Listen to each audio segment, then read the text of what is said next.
안녕하세요. 사연에 빠지다의 DJ 민영입니다.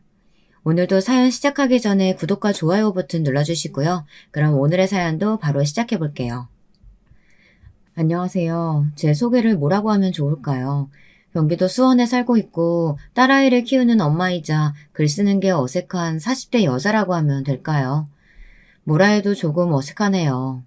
저는 최근 이 사연 채널에 맞들린 이후 이곳의 사연을 듣고 남편과 수다 떠는 게 낙입니다. 지금도 눈보라가 치는 창밖을 바라보며 사연을 듣고 있는데요. 사연자님의 마음에 너무나도 공감이 되는 사연들이 참 많습니다. 실제 사연들이라 그런지 덩달아 저도 화가 났다, 울었다, 감정을 폭발하게 되는 것 같아요. 마치 드라마를 보는 것처럼 말입니다. 원래 저는 드라마 광이었는데 이렇게 사연 채널을 좋아하게 된 이후 드라마를 끊었답니다. 사연 듣기에도 시간이 모자라더라고요. 아무쪼록 오늘은 제가 직접 작성해보겠다 하는 마음으로 펜을 들었습니다. 나름의 비장한 각오를 가지고 들었는데요. 왜냐하면 최근에 제가 시댁과 꽤나 큰 갈등을 겪고 시댁을 초토화시켰기 때문입니다. 이 이야기를 굳이 남들에게 전해야 하나 하는데도 조금 고민이 있긴 했지만 남편이 우선 적극적으로 써보라고 그렇게 해서라도 스트레스를 풀어내라고 권하더라고요. 시댁으로 인해 많은 스트레스를 받았던 만큼 아마 전 오늘 풀어낸 이야기가 상당히 많을 듯 싶습니다. 그래도 인생 선배님들이라면 충분히 공감해 주실 것 같아 좀 편안한 마음으로 쓸 수 있을 것 같아요. 그럼 시작해 볼 테니 끝까지 들어주세요. 저는 시댁에서 약 7년의 세월을 보냈답니다. 처음부터 시댁에서 산 것은 아니었어요.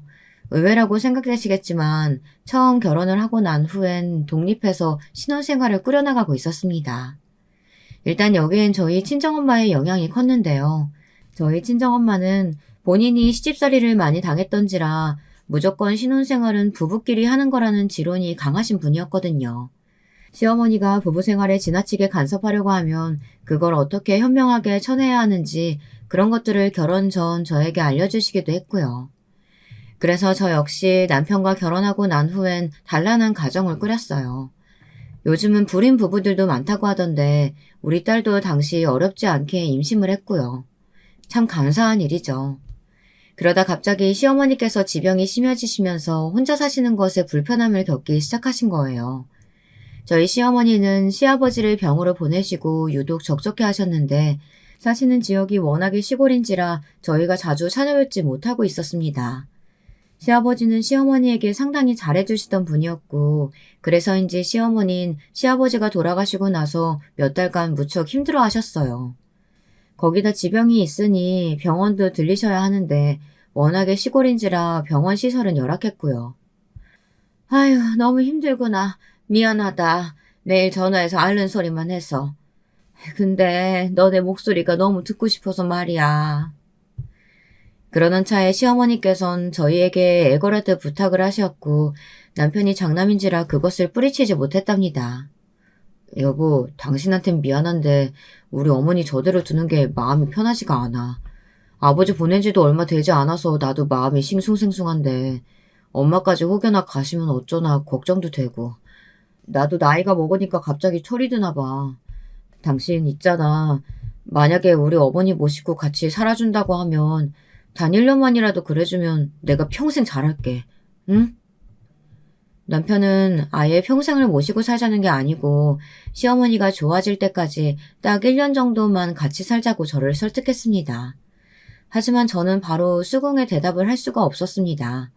저도 딸 교육차 여기로 이사를 온 것이었거든요. 어머님은 시골 사시는데 우리 딸 교육은? 다 버려두고 갈 수 없잖아. 나도 당신도 여기 직장이 있는데. 그거 내가 어머니랑 얘기해봤는데 어머니가 우리 집 근처에 조금 큰 집을 혼자 찾아보신 게 있으신가 봐. 당신도 우리 딸도 커가겠다 방 더 있는 집으로 이사하고 싶어 했잖아. 이참에 어머니 모시고 큰 집에 살아보는 게 어때?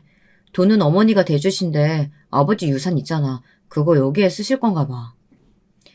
시어머니에겐 시아버지로부터 받은 유산이 있었는데 그것으로 큰 평수의 아파트를 마련한다는 것이었습니다.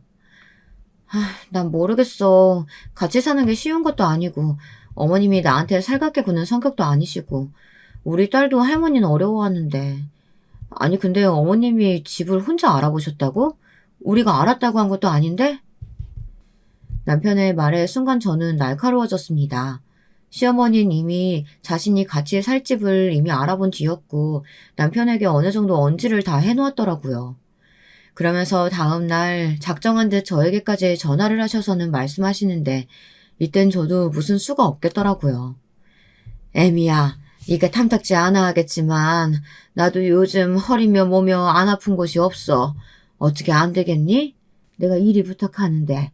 사실 저는 걱정이 많이 됐습니다. 시어머니와 함께 사는 것이 결코 만만치 않은 일이 될 것임을 이미 알고 있었거든요. 저희 시어머니 성격을 여기서 잠깐 설명드리면 우선 결코 저에게 고분고분 대하시는 법이 없으신 분이었습니다.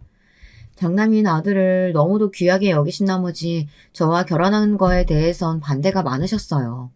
남편이 대기업에 다니는 직장인이고 저는 그 옆 병원의 간호사였는데 의사도 아닌 간호사 따위에게 장가를 들어야 하냐며 저 들으라 소리를 치기도 하셨고요. 남편은 중간에서 말 못하게 진땀을 빼며 그런 시어머니를 말리려 들었고요. 그땐 참 서글프더라고요. 나도 우리 엄마 아빠의 귀한 자식인데 간호사란 이유 하나만으로 그런 말을 들어야 하니까요.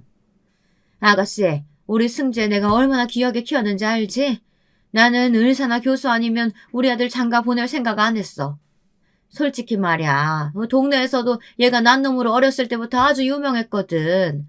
얘는 뭐 대통령 딸이나 국회의원 딸 정도 되는 곳에 장가 가야 한다고 다들 난리였지. 그래서 그런지 지금 얘 고모들도 그렇고 얼마나 아까워하는지 몰라. 그래도 내가 아가씨 인성 하나 보고 우리 아들 내조 잘하고 차분하겠다 싶어서 허락하는 거야. 결혼한다니까 허락은 하지만 알아둘 거는 알아두라고. 기분 나빠서 그것도 우리한테 화풀이하지 말고. 시어머니는 대뜸 저를 처음 만난 날에 이런 말씀을 하셔 무척이나 당황하게 했습니다. 저는 친구들에게 들은 고부 갈등 이야기가 생각나 그냥 결혼을 확 접어버릴까 생각했고요. 하지만 남편의 적극적인 설득과 구애로 결혼은 그대로 이어졌습니다. 남편의 어머니가 시골에 사시니 그닥 얼굴 마주칠 일은 별로 없겠다 낙관적인 계산도 있었고요. 괜찮아, 별일 없을 거야. 일단 남편만 믿고 결혼하자. 결혼식장에 들어설 때까지도 저는 제 마음을 추스리기 위해 꽤나 노력했습니다. 친구들과 친정어머니의 걱정 어린 시선도 애써 무시하면서요. 그러던 어느 날 일이 터지고 말았죠. 그날은 시어머니와 함께 살 집을 구해 그곳에 산 지 일주일도 채 되지 않는 날이었습니다. 시어머니의 발언들이 하나씩 거슬리기 시작했는데 급기야 이날은 잔소리가 폭탄처럼 떨어지는 날이었죠. 저는 아이 키우랴 새롭게 시작한 사업에 뛰어들어 일하랴 너무너무 정신이 없었는데 말이죠. 이런 제 마음은 단 하나도 헤아려주지 않으시더라고요.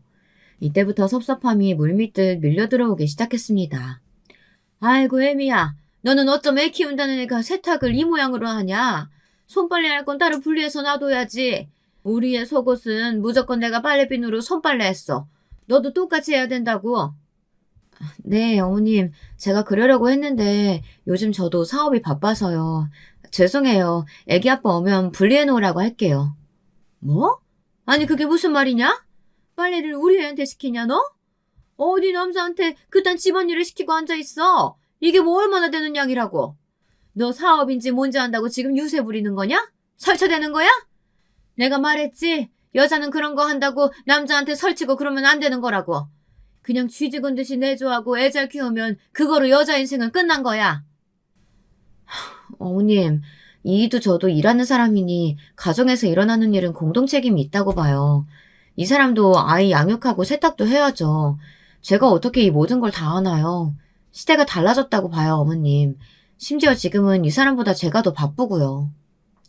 당시 남편은 제 사업에 집중하라고 오히려 자신이 집안일을 더 많이 하겠다며 최대한 배려해주겠다고 한 상황이었습니다. 그리고 분명 그걸 시어머니에게도 전달했을 거라고 생각했는데 그게 저의 오산이었던 거죠. 시어머니는 대뜸 꾀액 소리를 질러대며 말도 안 되는 소리 말라고 소리를 질러대셨고 뒤늦게 집에 기어들어온 남편이 놀라서 말리기 바빴습니다. 아이 엄마, 왜 집사람한테 그래요? 내가 그랬잖아요. 요즘 집사람 바쁘다고. 아 엄마, 이런 일로 벌써부터 부딪히고 그러면 나도 이 사람도 힘들어요. 지금 집 분위기 이게 뭐야. 아이 참 속상하게. 당신도 엄마가 말씀하시면 그냥 들어줘. 자꾸 토달지 말고. 왜 둘이서 별것도 아닌 걸로 싸워서 이렇게 사람 속 시끄럽게 집안 분위기 망가뜨리는 거야. 우리 딸 생각도 해줘야지. 이때 남편은 버럭거리며 자기 딴의 힘든 부분을 막 토로했는데요. 사실 중재라고 볼 수가 없었습니다. 중재는 약적 입장을 들어보고 사이를 좋게 붙여놓을 수 있어야 하는 건데 남편의 말로 인해 오히려 저는 더 기분이 안 좋아졌고 시어머니는 시어머니대로 잔뜩 실망하여 쿵 소리나게 문을 닫고 나가버리셨거든요. 그 후 저와 시어머니의 고부 갈등은 점점 더 심해지면 심해졌지 작아지진 않았습니다. 처음엔 서로 말도 안 하는 냉전 같은 상태가 되어 우리 딸이 눈치를 받고 그 다음엔 시어머니가 저를 쥐잡듯 들들 볶기 시작하셨거든요. 그 잔소리들을 그대로 필터 없이 듣고 있느라면 정말 건강하던 머리털이 다 빠질 지경이 되더라고요. 얼마나 쓰잘데기 없는 것들을 가지고 하나하나 콕콕 집어 명령하고 윽박지르시는지 뒤로 넘어가고 싶을 때가 한두 번이 아니었답니다. 얘, 먼지 청소 안 하냐? 여긴 내가 틈새 구석구석 닦으라고 했지? 나 기관지 안 좋은 거 너 모르냐? 얘, 너 화장실 락스 청소는 좀 덜 할 수 없냐? 그놈의 냄새 때문에 내가 질식해서 숨 막힐 것 같다. 몸에도 안 좋은 락스는 왜 자꾸 뿌려대는 거야? 비누칠로 해서 깨끗이 닦으면 될걸. 오늘 반찬은 아주 쉬어 꼬부라진 걸 내놨네. 어제 한 반찬 아니냐 이거? 내가 나한테 10초 판상 바라진 않아도 적어도 어제 한 반찬은 내놓지 말아야지. 이게 뭐야? 나물도 다 시들시들해서 이건 창에 내다 팔지도 못하겠다. 처음에는 우리 딸 생각해서 다 넘기려고 했습니다. 그도 그럴 것이 딸이 중간에서 스트레스를 많이 받아 하는 게 느껴졌거든요. 딸은 밤이 되면 조용히 제 방으로 건너와서 엄마, 할머니랑 안 싸우면 안 돼? 라고 하며 부탁을 하곤 했습니다. 딸버부인 저는 알겠다고 엄마가 할머니와의 관계를 잘 풀어보기 위해 노력해보겠다고 약속을 했고요. 알겠어. 엄마가 노력해볼게. 우리 딸 미안해. 딸에게 약속을 한지라 지키려고 무던히 노력했죠. 하지만 그러다 기어이 일이 터진 겁니다.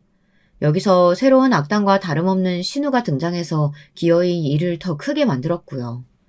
우리 어머니께서 하도 락스 청소하지 말라고 하셔서 청소하는 세제를 뿌려놓고 잠시 외출을 했는데 갑자기 전화가 온 겁니다. 애미야, 나 죽겠다 너 때문에. 내가 화장실 이거 바닥에 걸려 넘어져가지고 아이고야.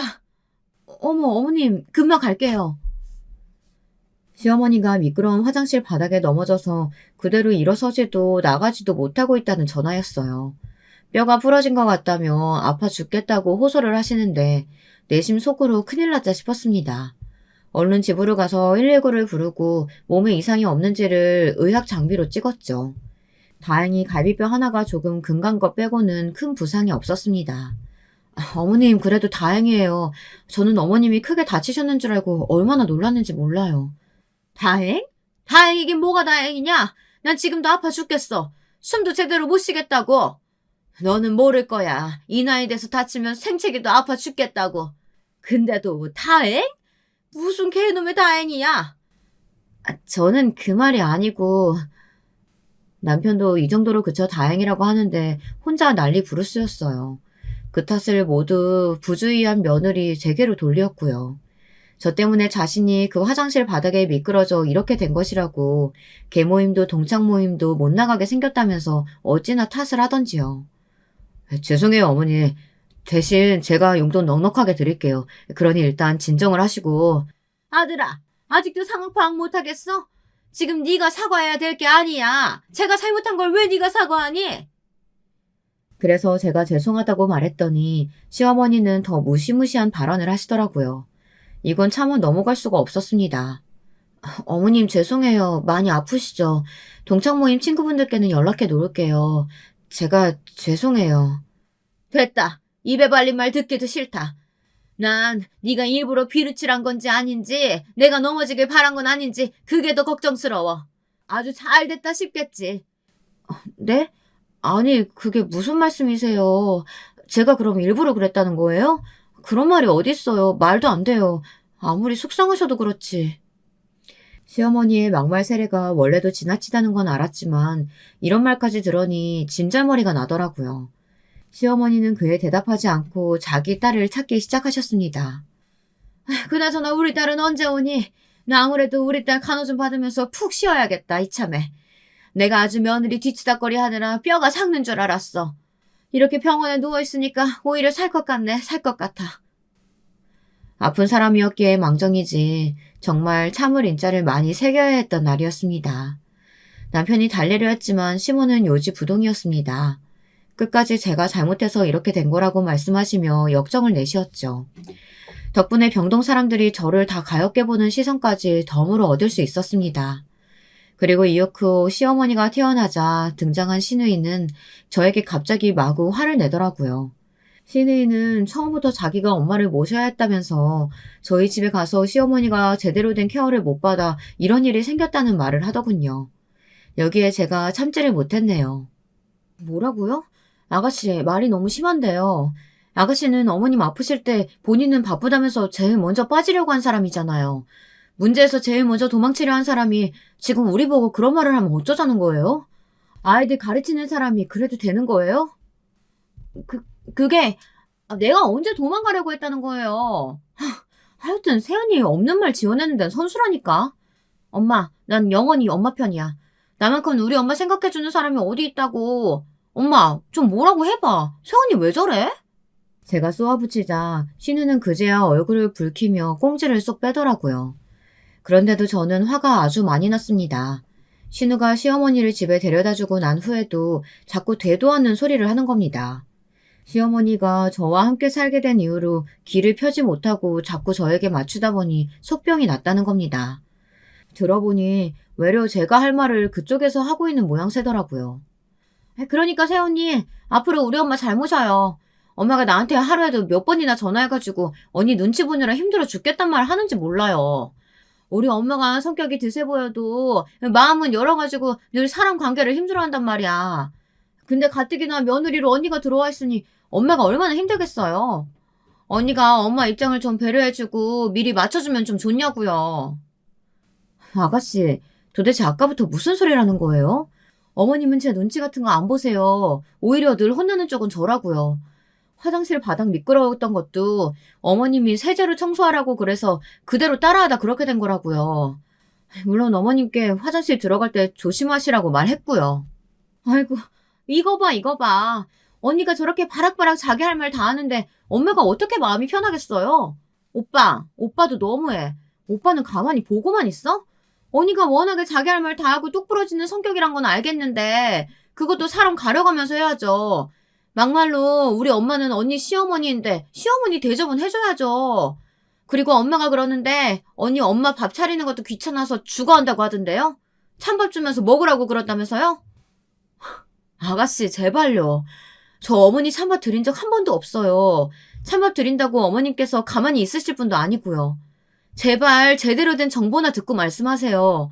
이렇게 와서 사람 복장 뒤집어 놓지 말고요. 그래, 그만해 이제.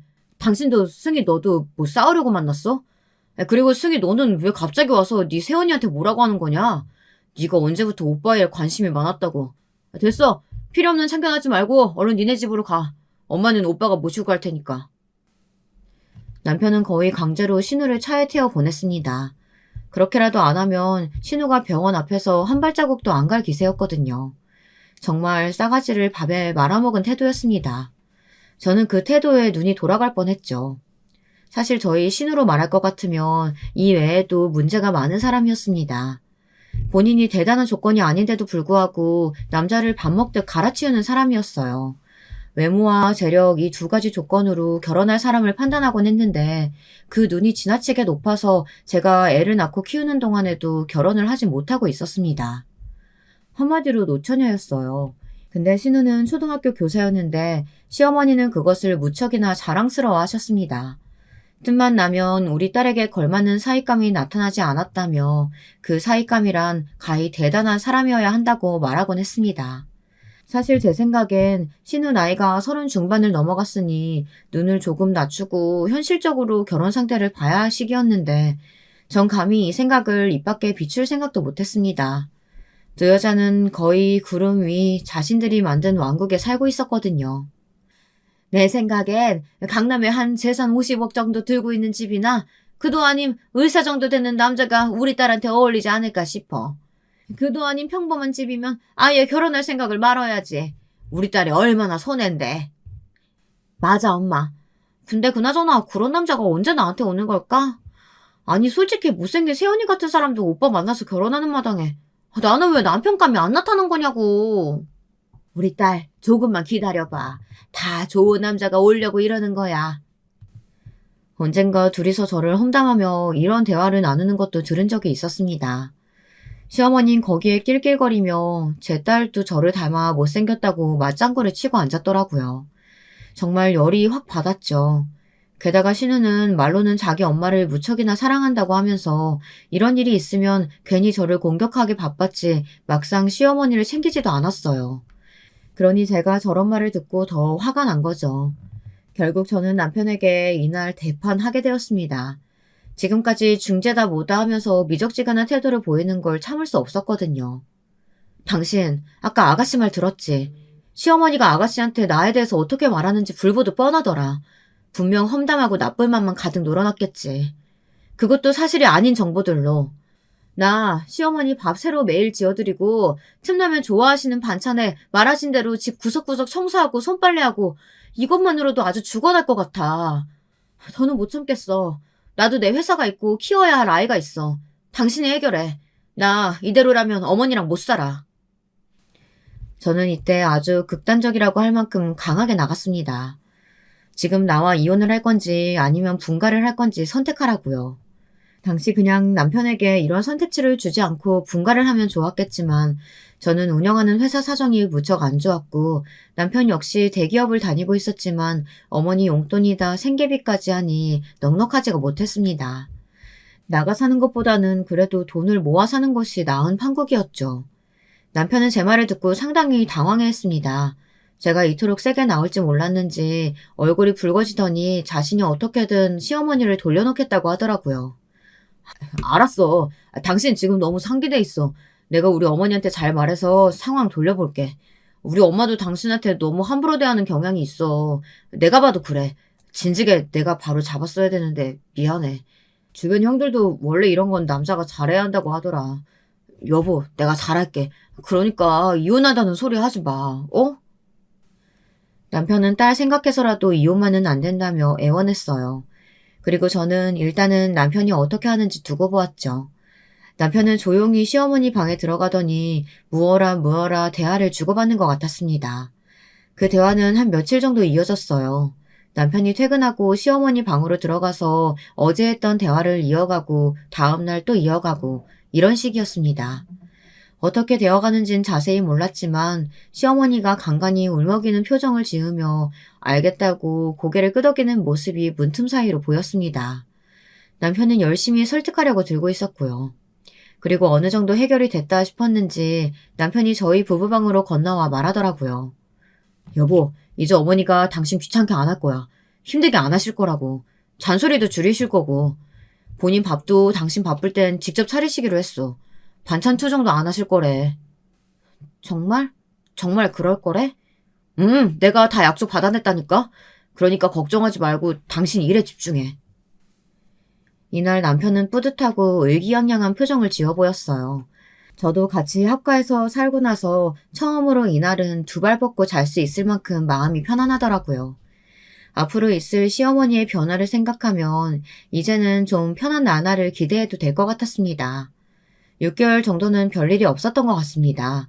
시어머니는 다른 쪽으로 관심을 돌리기로 하셨는지 몸이 다 낳자마자 간간히 모임도 나가시고 개모임도 활발히 다니시고 동네 분들과 어울리기 시작하셨어요.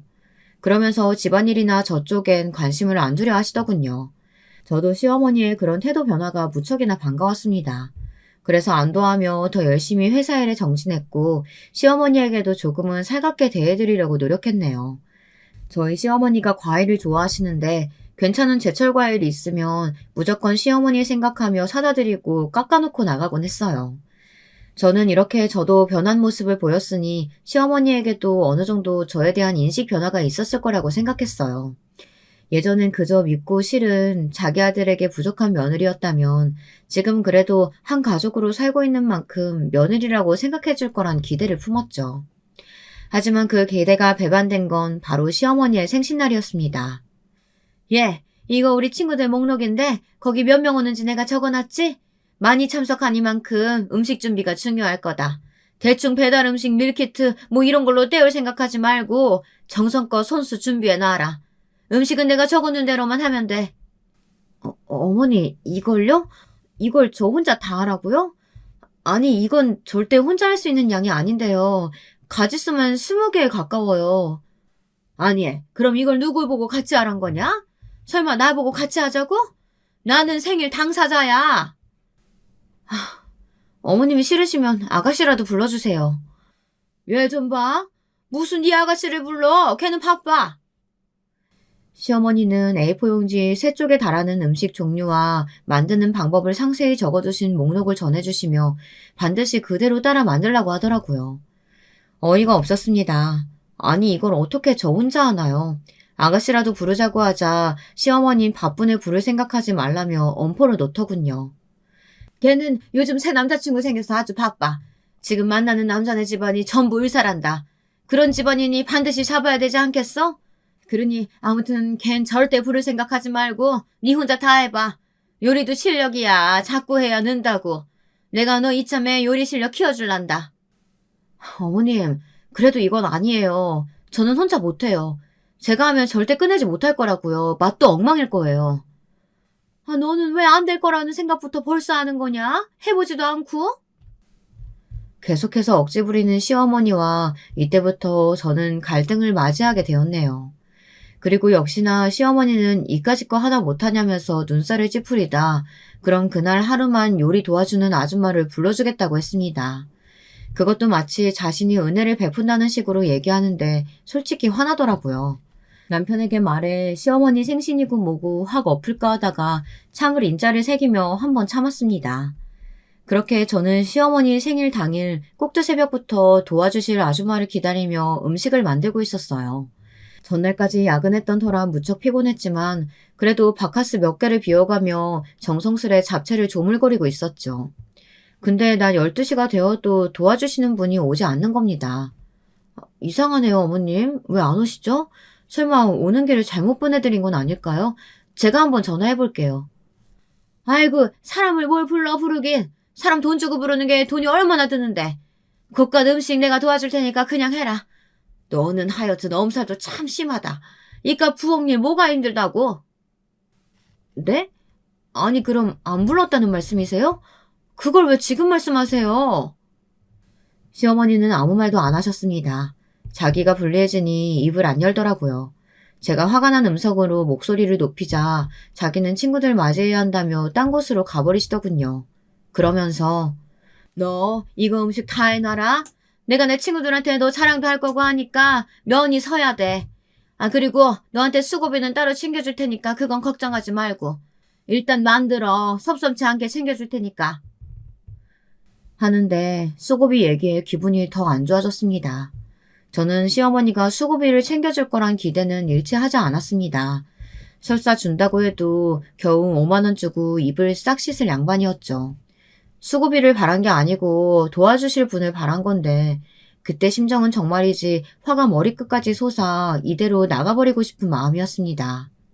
하지만 잠시 후 시어머니 친구분들이 들어오시고 저를 아는 체하며 분위기가 풀어지자 저도 화를 누그러뜨리게 되었어요. 시어머니도 제 눈치를 보더니 저를 데리고 다니며 며느리가 음식 만들었다며 신나선 자랑을 막 하시더라고요. 우리 며느리가 얼마나 나한테 끔찍하게 잘하는지 몰라. 얘가 아주 어른 모시는 걸 찰떡같이 잘해. 아유, 그래. 참 부럽다. 며느리가 이런 상도 차려주고 말야. 저는 생신이 끝나는 시간까지 기분이 계속 좋지 않았습니다.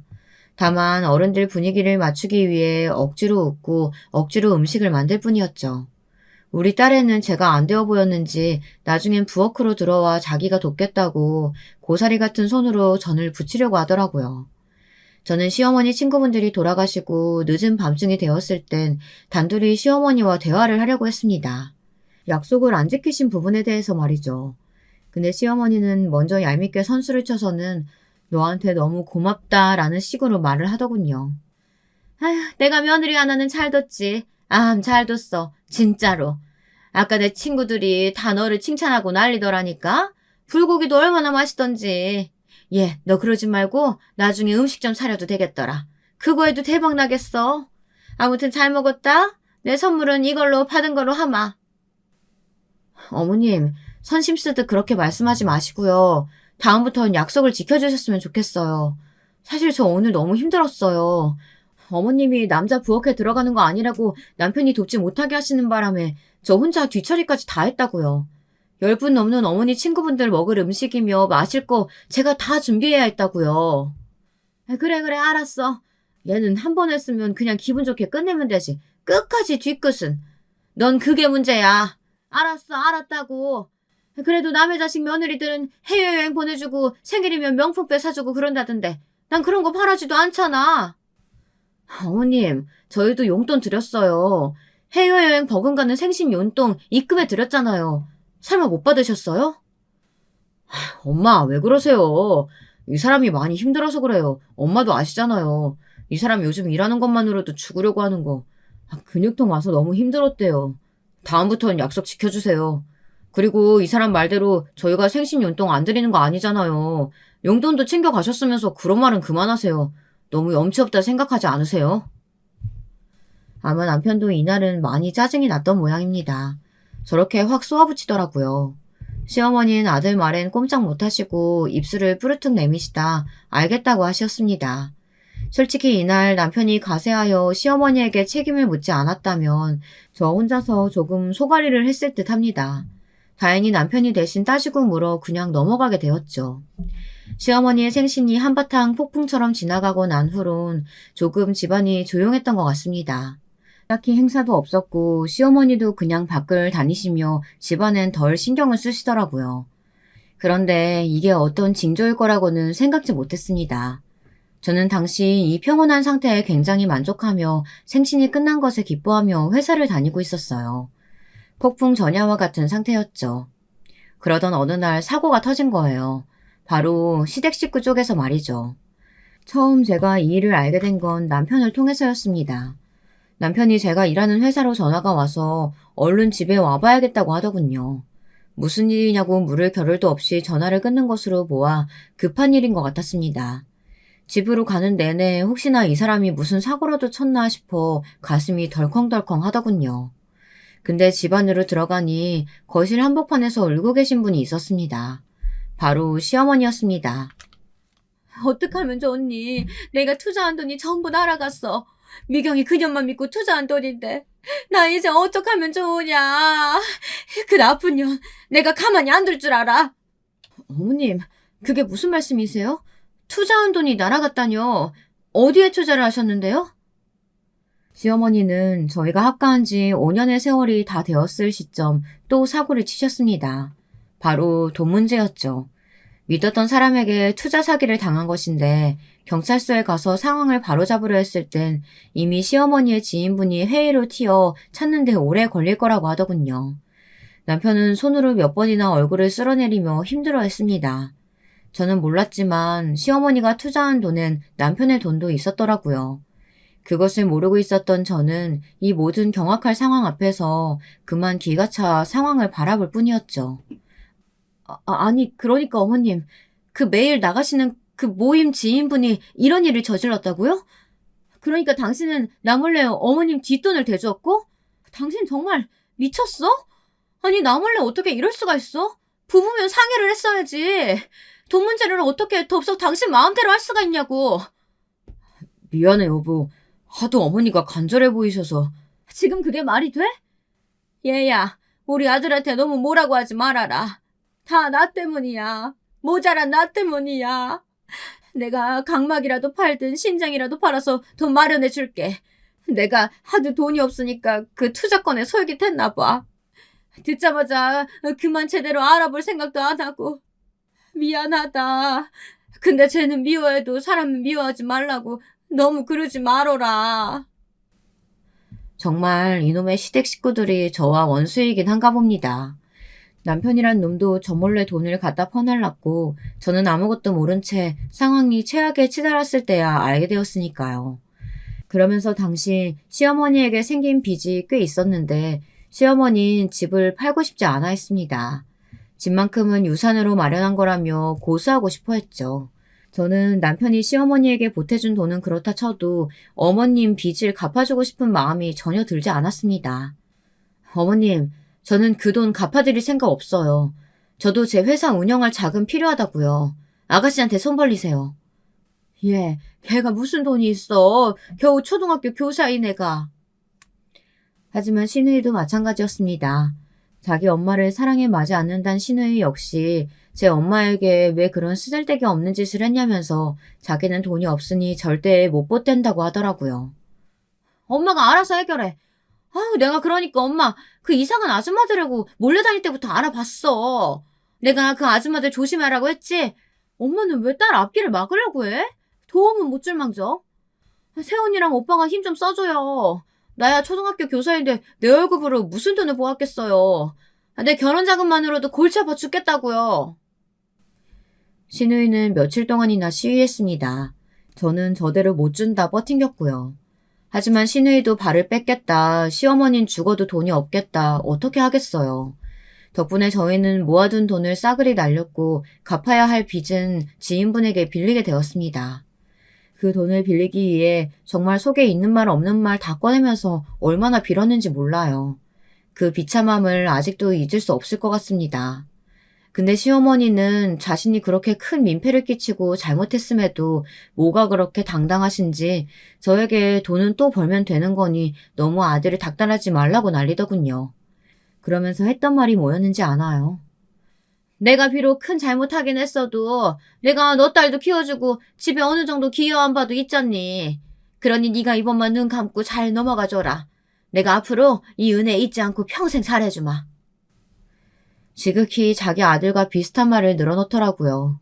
저는 믿음이 가지 않는 말이었습니다.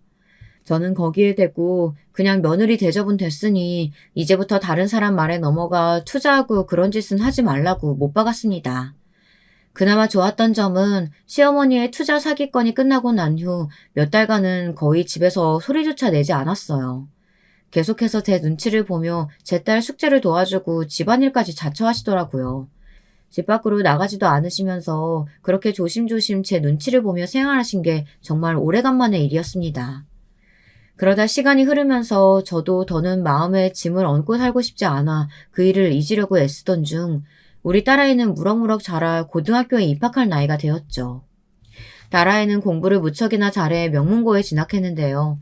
대학을 보는 기준도 상당히 높았어요. 유명한 대학에 들어갈 것을 벌써부터 목표로 하고 열심히 공부하고 있었죠. 저는 어린 시절부터 딱히 큰 지원 못 해주고 학원만 다니게 한 것이 미안해 지금이라도 잘해주고 싶었습니다. 별건 아니고 딸이 좋아하는 음식을 해준다거나 하는 식으로요.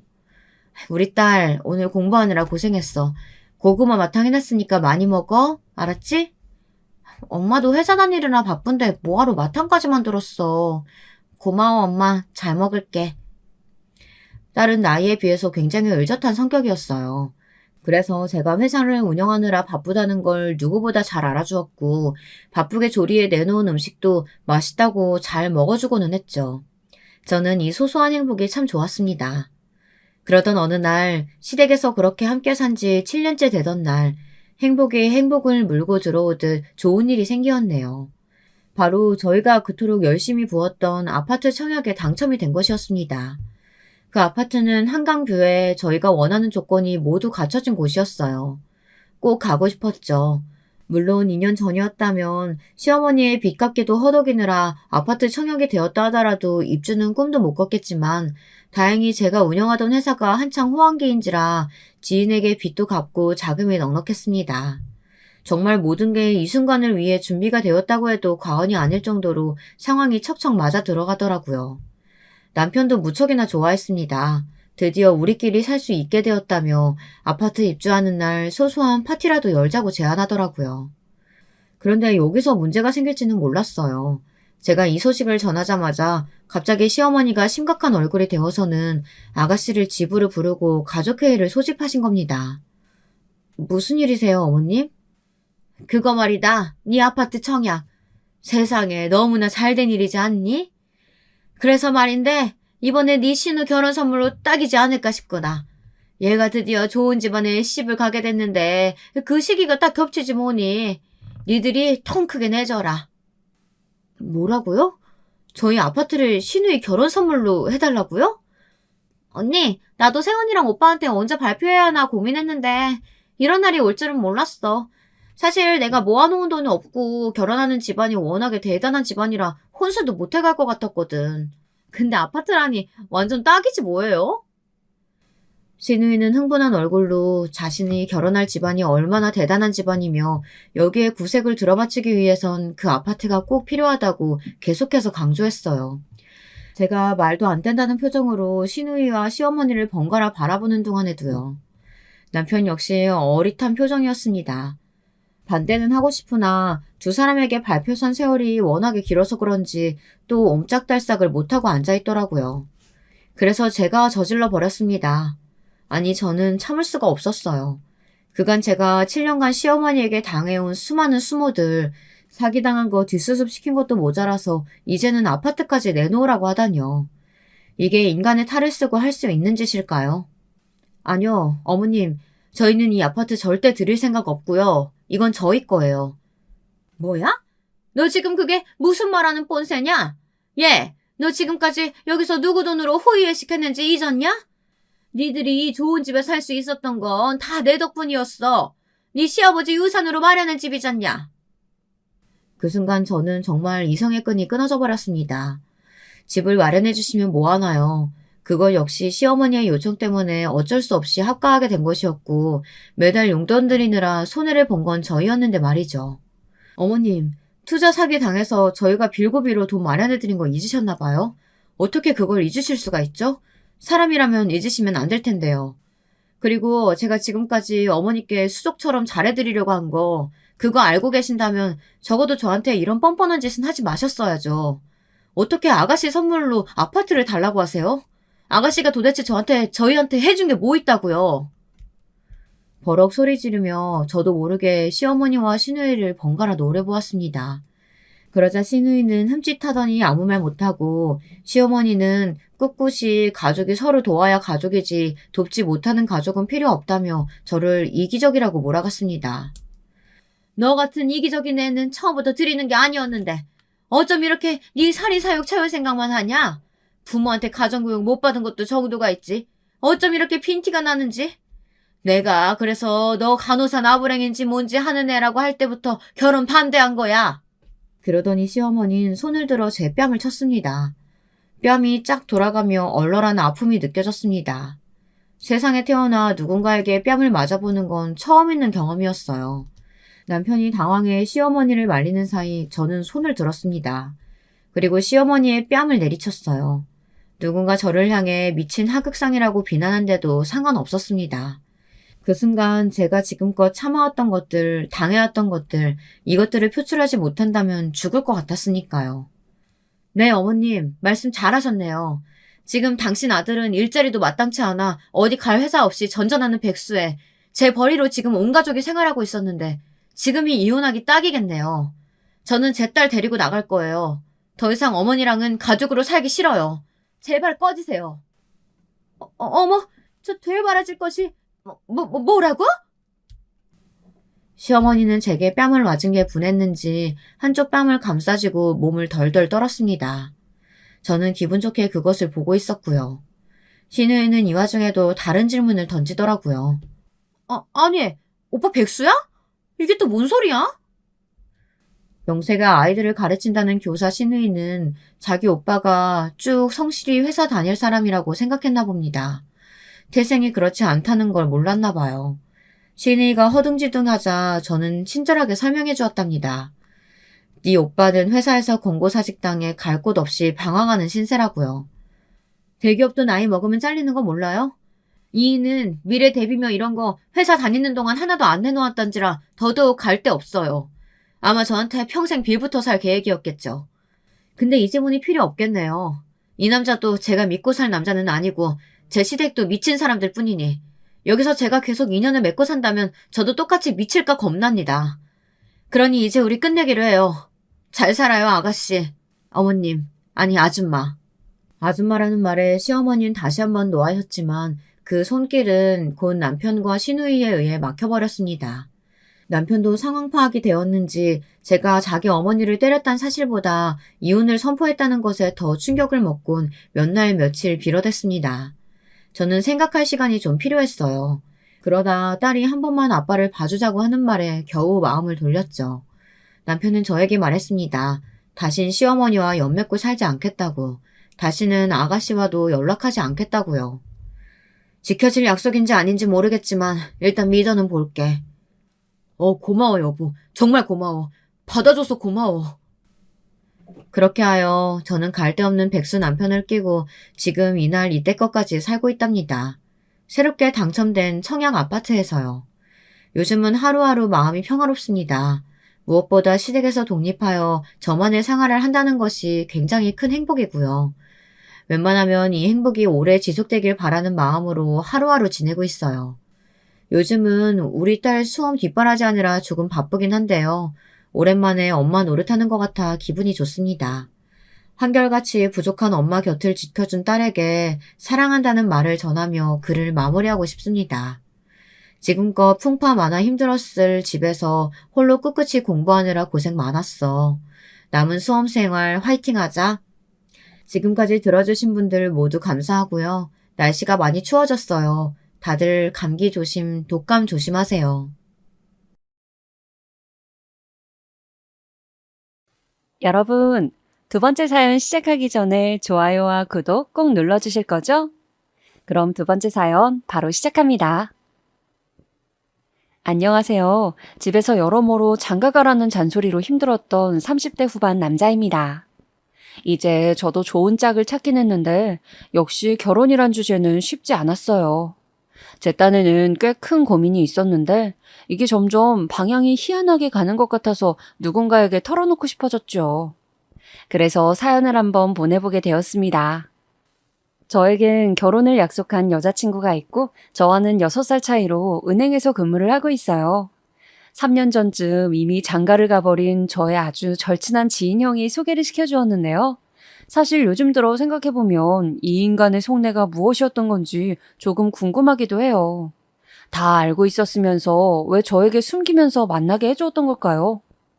솔직히 길을 가다 누구라도 눈을 확 뜨고 돌아볼 법한 TV에 나오는 아나운서 같은 외모를 가진 여친이다 보니 처음에는 저도 무척이나 감사한 기분이었어요. 사진을 보자마자 전 거의 기겁이 아닌 기절을 할 수준으로 놀랐죠. 와, 이분이 이미영 씨? 그러니까 나랑 이번에 소개팅 한다는 그 여자분이야? 진짜 엄청나게 이쁘다. 어떻게 이렇게 이쁜 사람이 형 주변에 있었어? 어떻게 알게 된 사이야? 사실 이 형은 본인도 외모가 좀 되고 직장도 대기업인데다가 제법 잘 나가는 사람이긴 했어요. 그래서 본인 부인 역시 아주 부잣집 딸에 무용을 하는 아름다운 분으로 잘 만났고요. 얼마 연애도 하지 않고 금방 결혼하긴 했지만 아주 알콩달콩 잘 살고 있어요. 이 부인분, 그러니까 제가 형수님이라고 부르는 분의 인연이 건너 건너 저에게 닿게 된 거예요. 이때 얼마나 이 형에게 제가 고마웠겠어요. 앞서 만난 여친이랑 헤어지고 얼마 안 돼요. 저는 계속 힘들어하고 있었거든요. 그런 저에게 기운내라며 곧 소개를 시켜주겠다고 하더니 이렇게 예쁜 사람을 제 앞에 데려와 준 거예요. 당시 이 형이 했던 말들도 저는 하나하나 선명하게 기억하고 있어요. 영준아, 여자들은 다 거기서 거기야. 너무 고민할 것 없어. 남자도 마찬가지지만 아무튼 인연은 다 있어. 여러 만나보면 거기서 자기 짝꿍을 잘 찾아갈 수 있어. 주눅 들지 말고 얼른 빨리 그 나쁜 여자는 잊어버려. 내가 얼른 새로운 사람, 아주 예쁜 사람으로 소개시켜 줄 테니까 기대해. 우리 와이프 아는 동생들 중에 아직 결혼 안 한 여자애들 엄청 많아. 알았지? 이때는 그냥 대중 없는 소리라고 생각했어요. 왜냐면 이 형은 맨날 말만 번지르르 하고 실속이 없었거든요. 이것저것 자랑은 많이 하지만 정작 딱 이득 챙겨야 할 때는 조용하고 본인 이득 볼 때는 얼마나 쌍심지를 키고 달려드는지 그런 부분에 많이 질려 있었어요. 그래서 사이가 좋을 때도 있고 안 좋을 때도 있었거든요. 솔직히 기대도 안 했고 아무 생각도 안 하고 있는 저에게 사진까지 보내주고 실제로 소개팅하는 자리에도 부부가 함께 나타나서 저를 응원해 준 거예요. 이때 이 옆에서 수줍게 웃고 있던 제 여친은 얼마나 예쁘고 사랑스러워 보이던지 솔직히 나 같은 사람에게 어울리지 않는다고 생각했어요. 그래도 새삼스레 달달 떨면서 연락을 했고 웃으며 전화를 받아준 것과 동시에 우리는 그날 저녁에 또 약속을 잡았어요. 그렇게 카페에서 이야기도 나누고 몇 번 더 만나다가 제대로 교제를 하게 되었답니다. 당시 집에는 제가 누굴 만난다는 말을 도통 하지 않아서 먼저 결혼한 여동생이며 부모님까지 다들 근심이 많았어요. 그러던 말던 저는 집에는 숨긴 채 몰래 여자친구와 만나가면서 조금씩 사랑을 싹 틔워나갔어요. 이전 연애에 있어서 큰 상처가 있긴 했지만 사람은 사람으로 있는다고 했던가요? 여친과 저는 집도 그렇게 멀지 않은 편이라서 웬만하면 일주일에 두세 번씩 만나게 되었어요. 제가 데리러 가기도 하고 여친이 이 근처에 오기도 하면서 자주 보게 되었는데요. 둘이 얼굴 마주하고 추억을 쌓아가다 보니 점점 정이 깊어지더라고요. 그렇게 우리가 만난 지 몇 달쯤 지나고 제가 집 앞에 데려다 주려던 차에 그만 생각지도 못한 사고를 겪게 되었어요. 다름 아닌 여친의 아버님이 집으로 들어오시는데 딱 마주쳐버리고 만 거예요. 집 근처에서 만나는 것이다 보니 당연히 일어날 수도 있는 상황이었지만 그래도 시기가 너무 이르다 싶더군요. 아버님, 저기 안녕하십니까? 저 미영이랑 만나고 있는 김영준이라고 합니다. 이때 엄청 바르르 떨면서 입술을 얼마나 깨물었는지 몰라요. 마스크 속으로 입모양이 엉망진창이 되지 않았을까 싶을 정도로 연신 긴장이 되어서 말을 못하겠더군요. 원래 남자가 처음으로 자기 애인의 아버지를 뵙는 자리는 다 이렇게 긴장을 한다지만 특히나 많이 날카로운 인상이셔서 그런지 더욱 말이 안 나왔어요. 그런데 대뜸 하시는 말이 저를 좀 상처 입게 하시더군요. 제가 연애를 안 해본 것도 아니고 그 전에 만났던 여자친구들의 부모님을 만나보지 않은 것도 아니에요. 그런데 이런 무례한 대우는 처음 받아본 거예요. 미영아, 이건 뭐냐? 어디서 굴러먹다 온 말뼈닥이야? 아니, 어떻게 멀쩡히 서 있는 사람을 두고 이렇게 말할 수가 있나요? 역대 제가 겪어본 이야기, 그리고 들어본 이야기 중 가장 심했던 것 같아요. 듣고도 믿을 수가 없어서 눈이 마구 흔들리더라고요. 네? 이렇게 되묻는데 그제서 저를 흘끔 보시더니 무슨 원수진 사람 마냥 대꾸를 퉁명스럽게 하시는 거예요. 근데 왜 다짜고짜 반말을 하시는지 모르겠어요. 그쪽한테 안 물어봤어. 왜 대답해? 누가 물어봤냐고. 상황이 이렇게 되니까 평소에 무른 성격에 별로 화내는 타입도 아닌 저는 감정 조절이 잘 안 되더라고요. 어쩔 수 없이 이런 게 표정에서 티가 났던지 여친은 곧장 제지를 했어요. 아빠, 무슨 말을 그렇게 해. 내 남자친구야. 그렇게 부르지 마. 여친도 엄청 당황하긴 했지만 얼른 이렇게 소개를 하긴 하더라고요. 하지만 달라지는 건 없었고 계속 싸늘한 분위기는 이어지더라고요. 결국 여친의 아버님은 저를 대강 보지도 않고 집으로 들어가 버리셨고 여친도 양쪽 눈치 바삐 살피다가 쫓아 들어가게 된 거예요. 이때 돌아와서 내내 찝찝한 기분이었지만 하도 여친이 풀어주겠다고 애쓰는 바람에 조금은 속을 풀었어요. 그런데 이후로 갑자기 식사를 한답시고 저를 초대하신 거예요. 여친이랑 잘 만나고 있긴 하지만 너무 급전개인 것 같고 게다가 분위기도 좋지 않았었잖아요. 안 내키는 건 어쩔 수 없더라고요. 오빠랑 우리 아빠는 나한테 있어서 똑같이 사랑하는 사람들이야. 나는 두 사람을 제일 좋은 타이밍에 만나게 해주고 싶었단 말이야. 그런데 오빠도 찜찜해하는 것 같아서 너무 마음이 안 좋아. 좀 만나주면 안 돼? 그렇게 나가게 된 자리에서 전 공포영화보다도 충격적인 일면을 보게 되었다고 하면 믿어지실까요? 친구한테 말했더니 거짓말하지 말라고 하더라고요. 그냥 여친 아버님을 만나는 자리일 뿐인데 뭔 그런 드라마 같은 스펙타클한 일이 다 있냐고 말이에요. 확실히 이날 아버님이 제 눈치를 보시긴 하셨어요. 그걸 보니까 여친이 아버님한테 뭐라 했다는 게 거짓말은 아닌 것 같더라고요. 근데 너무 웃긴 게 여친이 자리를 비우니까 저한테 뭐라고 하시는지 아세요? 자네 집 자가인가? 자네 아버님 집이야? 살다 살다 이런 무례한 질문은 정말 처음 받아보는 것 같아요. 딸이 만나는 남친이 어떤 인간인지 알고 싶은 마음을 생각해보고 정말 여러모로 이해해보려고 했어요. 그런데 무슨 남의 집이 작아냐고 묻는 거예요. 일단 저는 숨을 좀 고르고 대답을 했어요. 저기, 글쎄요. 그건 왜 물어보시는지. 어찌 보면 약간은 버릇없게 답했던 것일까요? 어른이 묻는데 시원하게 말을 안 한다고 확 꼬집든 말을 하시더군요. 무슨 대답이 그래? 어른이 묻잖아. 그럼 맞게 대답을 해야지. 이건 시원찮아서 나이가 몇 살인데 자기 집이 자가인지 아닌지도 몰라. 이때 머리가 쭈뼛 서는 듯한 불쾌감이 엄습했고 역시 이분에 대한 인상은 더 나아질 수 없겠다라는 생각이 들었어요. 일단은 여자친구가 오길 기다려보고 싶은 마음에 계속해서 화장실 쪽을 봤지만 올 생각을 안 하는 거예요. 어쩔 수 없이 대화를 이어가는 수밖에 없었어요. 아버지가 집을 지으셨고 자가가 맞습니다. 이렇게 무뚝뚝하게 말을 툭 끊어서 답하게 되더군요. 그런데 뭔 본물이 터지듯 아주 질문이 비집고 들어오는 거예요. 집을 지어? 건물주야 뭐야? 아니면 그 뭐야? 집 짓는 일 하는 건가? 무슨 일 하시는데? 네, 관련된 일을 하고 계십니다. 솔직히 이쯤에 와서는 그러는 아버님은 무슨 일 하시냐고 여쭙고 싶더군요. 이날이 아무리 토요일이었다지만 오전 일찍부터 이렇게 딸내 커플 만나러 나오신 걸 보니 본인도 그렇게 크게 메인 직업은 아니신 것 같아서 말이에요. 첫인상부터 좋지 않았던 거로 저는 썩 좋은 생각이 들진 않았어요. 마음속으로 뭔가 완전 빈정거림과 분노가 일어나려는 차에 여친이 돌아왔고 그쯤부터 아버님은 말을 끊으시더니 그냥 밥을 드시기만 하시는 거예요. 이날 식사도 아버님이 사셨고 대뜸 제 연락처를 물으시더니 사라지셨어요. 여친이야 그 사이에 무슨 질문이 오갔는지도 모르고 있었지만 굳이 말하고 싶진 않았어요. 무척 용 쓰고 있는 거 아는데 거기다 대고 너희 아버지가 이런저런 질문하더라 이러면서 판을 다 깨고 싶진 않았거든요.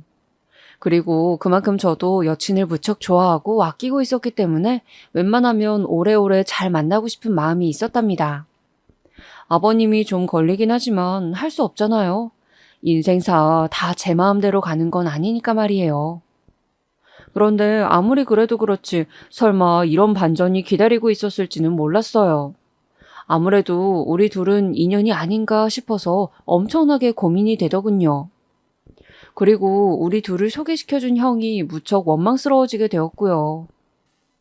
사건의 발단은 사실 어차피 언젠가는 알게 되었을 이야기지만 제 친구를 통해서 듣게 된 내용이에요. 제가 카톡 사진을 여친과 함께 찍은 것으로 바꿔두었는데 그걸 보자마자 친구가 연락을 해온 거예요. 이 친구는 저와 여친을 소개해준 형과도 어느 정도 아는 사이거든요. 영준아, 오랜만에 카톡 사진 바꿨구나. 너 여친 생긴 거 들었어. 사진 보니까 되게 예쁘시네. 이렇게 말을 하기에 저도 약간은 들뜬투로 대답을 해줬는데요. 그러다가 돌고 돌아 이상한 말을 듣게 되었어요. 내가 얼마 전에 형네 집에 갔었거든. 우리 거래처랑 형네 회사랑 은근히 연결되어 있어서 얘기할 게 있었어. 그래서 너 여친 생긴 것도 알았지. 형이 소개시켜줬다며? 그런데 너가 그런 쪽을 크게 신경 안 쓰는구나. 앞 얘기야 대강 흘려들었는데 뒤로 갈수록 무슨 말인지 모르겠더군요. 얘가 말을 어렵게 하는 애도 아닌데 끝말의 의미를 잘 모르겠는 거예요. 그런 쪽이라니 그게 뭔데? 그러자 친구는 대수롭지 않다는 듯 요즘 그게 뭐 별거냐는 식으로 웃으면서 말하더군요. 그래서인지 이 말이 더더욱 돌연 얼음물을 뒤집어 쓴 듯 황당하고 말 같지 않게 들렸어요. 아니, 너가 만나는 분 그 뭐야 한번 갔다 오신 분이라며? 내가 말을 좀 잘못했다. 요즘엔 그게 흠도 아니지. 내 주변에도 돌신들 많거든. 요즘 뭐 오래오래 살기 쉽지 않은 세상이니까 다들 그렇게 살지 뭐. 이러니 저는 말꼬리를 잡고 늘어질 수밖에 없었어요. 친구는 제가 몰랐을 거라는 건 상상도 못했던 모양인지 계속 이리 피하고 저리 피하더군요. 잠깐만, 너 말 좀 똑바로 해봐. 돌싱이라니?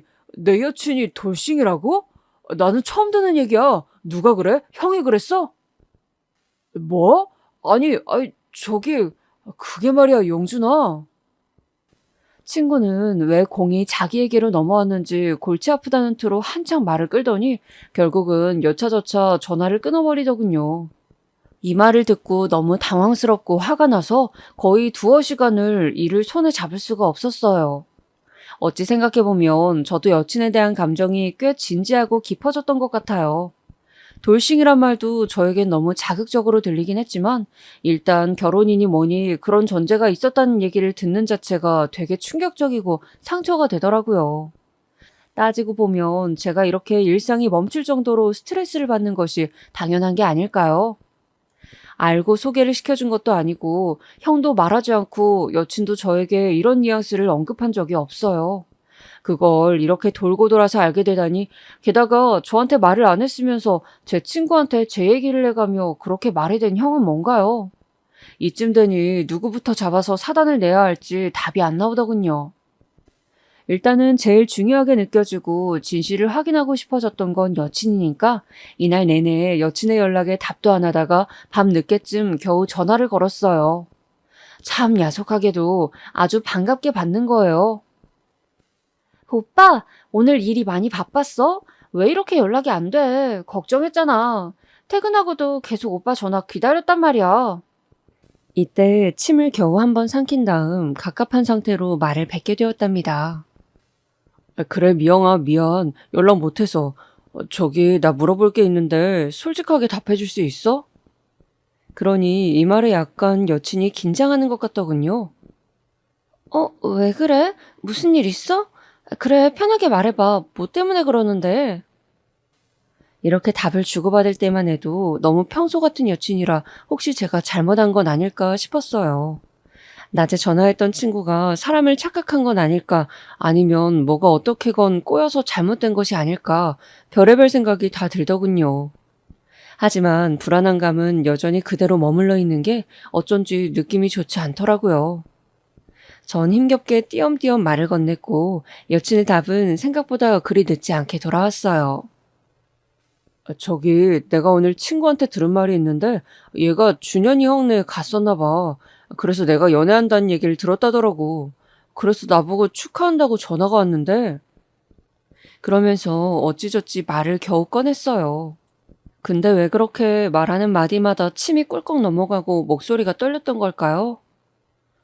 여친분이 돌싱이신 것 같다 이런 말을 하는 거야. 그게 나는 전혀 몰랐던 얘기라. 근데 이 얘기가 맞는 거야, 미영아? 나는 들어본 적이 없는 얘기야. 그러자 여친은 잠시 숨을 고르는 듯 했는데 이 공백마저도 확 불안감이 닥치는 거예요. 내 말에 바로 단 몇 초 만에 아니라고 말을 해야 하는데 왜 이렇게 시간이 길어지는 거지? 맞는 건가? 이러면서 머릿속이 마구 복잡해지려는 차에 답이 돌아왔어요. 오빠, 맞아. 나 25살 때 결혼했었어. 그리고 2달 뒤에 이혼했어. 순간 머릿속에서 뭔가 꽉꽉 메인 나사들이 쭉쭉 풀어지면서 내동댕이 쳐지는 기분이 들더군요. 저도 헷갈리기 시작한 거예요. 여친이 누군가와 결혼했었다는 사실이 싫은 건지 아니면 숨겼었다는 것이 싫은 건지 등등 내가 너무 속물인 건가 결혼이나 연애나 어찌 보면 큰 차이도 없지 않나 하면서 생각이 너무 많아지다 보니 말은 입 밖으로 나오질 않았었어요. 오빠, 나는 숨길 생각은 없었어. 그리고 이거 변명처럼 들릴 수도 있는데 나는 오빠가 알고 있는 줄 알았어. 소개받을 때 다 전해진 줄 알았어. 아무래도 뭔가 좀 생각할 텀이 필요해서 말이 없었는데 여친은 제가 이렇게 말이 멈춰 있는 걸 보고 본인 딴에도 부정적인 생각이 들었나 봐요. 점점 말이 느려지면서 갈피를 못 잡는 것 같더라고요. 오빠 많이 실망했구나. 그래, 그럴 수 있겠다. 알고 만났던 게 아니었구나. 모르고 알았으니. 그래, 오빠도 많이 놀랐을 거야. 내가 이래서 연애를 안 하려고 했었거든. 결국 다 이렇게 되네. 오빠도 생각할 시간이 필요하겠다. 나도 그렇게 알고 있을게. 전화 끊을게, 오빠. 이러면서 스스로 뭔가 후루룩 정리를 하는데 전화를 끊는 거예요. 이렇게 끊어버리는 여친이 뭔가 안쓰럽고 안타깝게 느껴지면서도 가타부타 사정을 잘 모른 채 마음을 많이 주고 정이 들어버린 나는 뭐가 된 건가 싶어 그냥 아주 정신이 사나워졌어요. 냉정하게 생각해서 그럼 나는 그게 그렇게 걸리는 건지 결혼 갔다가 이혼하게 된 사람은 내 기준 안에 아예 없던 사람이니 내치는 게 맞는 건지 너무 괴롭더라고요. 솔직히 말해서 여친에 대한 마음이 크지 않다면 이게 왜 고민이겠고 왜 괴로움이 있겠어요. 좋아하고 사랑하는 마음이 있고 멀지 않은 미래에 결혼까지 떠올리는 인연이었기에 정말 가슴이 찢어질 것 같더라고요. 너무 복잡해진 저는 이후로 그 형에게 전화해서 따질 마음의 기력조차 없었어요. 이제 와서 따진다 한들 뭐가 달라지겠나요? 여친이랑 헤어질 작정이라면 뭐 만나서 형 멱살이라도 잡고 사람 갖고 장난하냐고 호통이라도 쳤을 거예요. 그런데 아무리 뭘 뒤집고 한다고 해봤자 여친을 향한 마음은 사그러들질 않고 여친의 결혼 여부 사실도 변치 않는다는 걸 며칠 걸려 깨달았습니다. 한참을 고민하다가 어렵게 여친에게 전화를 걸었고 전 제가 궁금해했던 것들을 몇 가지 물어봤어요. 미영아, 오해하지 말고 들어줘. 나도 궁금한 게 있고 알고 싶은 게 있어. 너를 추궁하고 어쩌고 싶은 게 아니야. 그냥 너를 자세히 알고 싶은 거야. 그러니까 대답해 줄래? 오빠, 괜찮아. 뭐든지 물어봐. 몇 번이나 머릿속을 맴돌던 말들을 저는 차근차근 떨면서 뱉어냈고 왜 여친이 이혼을 했는지 답을 듣게 되었어요. 그나마 다행이라고 할까요? 아이는 없었더군요. 당시에 나는 결혼하고 싶지 않았어. 근데 아빠가 하도 밀어붙이는 바람에 그래서 웬만하면 나도 아빠랑 결혼 관련 얘기는 이제 안 해.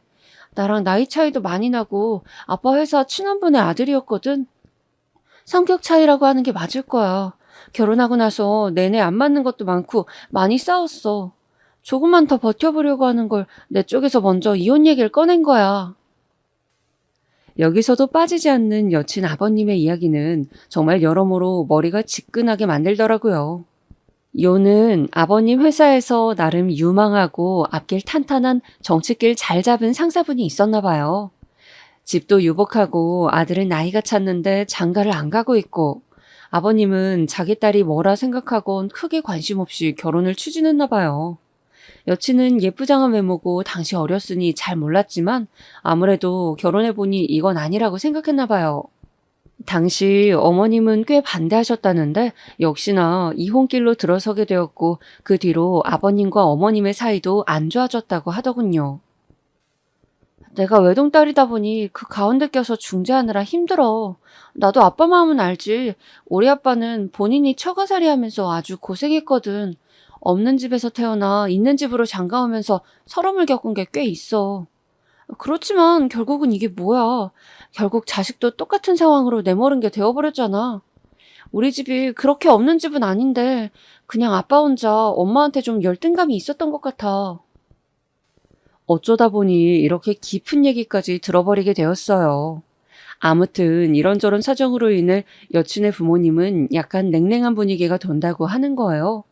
그래서인지 아버님은 이래저래 자기 딸이 이후로 연애를 하거나 어쩌거나 하면 그렇게 날카롭게 쏘아붙이시거나 민감한 반응을 보이시나 봐요. 여기까지 저도 어느 정도 이해는 하게 되더군요. 그렇다고 저한테 함부로 그러도 괜찮다는 얘기는 절대 아니고 그냥 그런 배경이 있었나 보다 잠시 머릿속을 환기시킨 것뿐이에요. 일단 그것보다 더 중요한 게 여친의 결혼이었지만 내용을 듣고 보니 열렬히 사랑해서 한 것도 아니었고 다 본인의 의사가 아닌 상태로 결정했던 것이더군요. 그것만 생각해도 약간 한시름 놓였어요. 이쯤 와보니 여친의 결혼 문제가 마음에 걸렸던 건 뭐랄까 속된 말로 어떤 하자라고 여겼었던 그런 건 아니었나 봐요. 여친을 너무너무 좋아하고 아끼고 있으니까 그 전에 나 말고 절실하게 사랑했던 사람과 이렇게 큰 절차를 거쳤다는 게 힘들었었나 봐요. 이 부분이 정리되고 나니 여친도 꽤 그나름의 상처가 컸던 것 같아서 더 이상은 묻고 싶지 않더라고요. 이혼 자체에 대한 상처도 크겠지만 제가 다 안다고 생각해서 아주 어렵게 마음을 열었던 모양이에요. 오빠가 당연히 알고 있는 줄 알았어. 이건 뭐 서로 오해가 있었지만 그래서 나는 알고도 오빠가 이렇게 나를 아껴주고 사랑하는구나 그런 생각을 했었거든. 그래서 허탈한 부분도 있었고 한편으론 오빠한테 미안하기도 해. 하여간 여러모로 모든 문제는 이 소개를 주선한 형한테 있다고 생각되면서도 만약 제가 알았다면 소개를 과연 받았을지 모르겠더군요. 곧 40을 앞두고 있는 나이라고는 해도 내키지 않았었을 거예요. 그냥 이게 우리의 인연이고 타이밍이 이랬나 보다 하고 받아들이는 수밖에 없었어요. 미영아, 사실 나는 처음에 놀랬어. 솔직히 거짓말은 하고 싶지 않아. 듣고 많이 놀랐어. 그저 너가 엄청 많이 사랑했던 사람과 결혼했다가 헤어졌구나 생각을 하니 가슴이 너무 아픈 거야.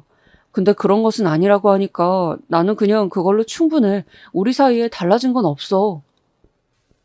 이렇게 시끄러웠던 흐름은 어느 정도 마무리가 되었고, 우리 둘은 이전보다 훨씬 더 가까워지고 친밀감을 느끼게 되었어요. 만난 지 얼마 안 되어서 제법 큰 사건을 겪고 나니 이후로는 헤어지던지 아니면 완전히 밀착되던지 둘 중에 하나잖아요. 그런 와중에 여친 아버님이 저한테 엄청 까칠하게 대하셨던 것도 약간은 이해가 갔었고요. 의뢰에 있을 수 있는 반응이라고 생각하고 너무 깊이 신경 쓰지 않기로 했어요. 헌데 그러던 어느 날 아버님으로부터 연락이 온 거예요. 자네 지금 어디인가? 내가 오늘 포천 쪽에 가야 해. 시간 되면 같이 가겠나? 뭐 때문인지 몰라도 갑작스러운 전화에 저는 약간 긴장이 되더라고요. 일단은 그냥 같이 가겠다고 마음을 먹었고 그날 여친과의 만남이 있었는데 비밀로 하기로 했어요. 어쩌면 저는 비밀로 하고 만나자는 부분부터 약간 쎄함을 느꼈어야 하는지 모르겠네요. 매번 어른 말을 나름 거절 안 한답시고 다 새겨듣는다는 마음으로 싫은 티 안 내고 그냥 쭉쭉 따랐던 거예요. 그냥 마주친 모르는 어른도 아니고 여친의 가족이니까요. 그런데 진짜 이런 얘기를 듣고 나니까 제가 어디쯤에서 잘랐어야 하는 건가 뒤늦게 후회가 돼요. 일단 이때 통화하고 찾아뵐 때까지만 해도 별일은 없었어요. 포천 쪽에 가신다고 하는데 저보고 태워달라고 하셨고 거기서 잠깐 밥이나 먹자고 하시더라고요. 거기 친구들 만날 일이 있어. 내가 지금 다리를 다쳐서 운전을 못하거든. 내친 김에 사윗감이라고 자랑도 하고 자네 운전 실력도 좀 보고 하게. 같이 가주게.